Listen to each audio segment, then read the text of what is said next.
Good evening. Protesters still at the state capitol tonight asking lawmakers to defund and demilitarize the police. They also want Confederate statues removed. News Channel 5's Kelsey Gibbs live at the Capitol tonight. And Kelsey, at one point we know these protesters wanted to go inside the State House.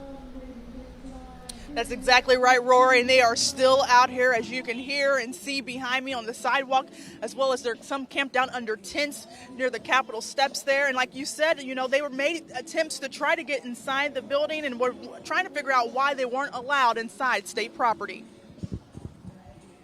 Wait in the plaza, come on and wait in the plaza, children wait.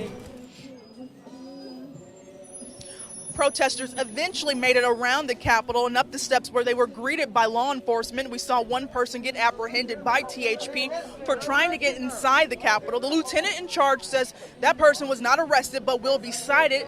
That person then returned back to the protest about 45 minutes later.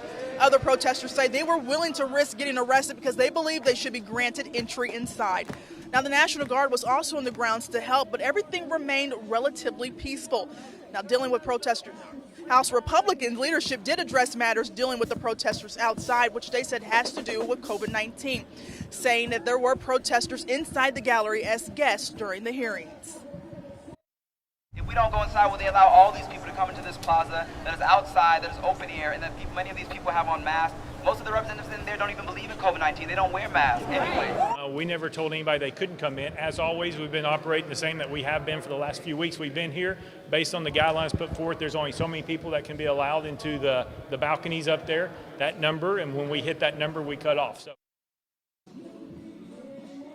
Now, THP also sent a statement this evening about why protesters weren't allowed inside the Capitol building. They said because previous vandalism by the same group and the graffiti that was bestowed upon some of the monuments out here, they said because of that, there had to be pressure washed and clean, and that's why they're not allowing protesters on the grounds here at the state capitol. But it looks like they'll be out here for a while, and we'll continue to cover it, of course. But for now, reporting at Legislative Plaza, Kelsey Gibbs, News Channel 5.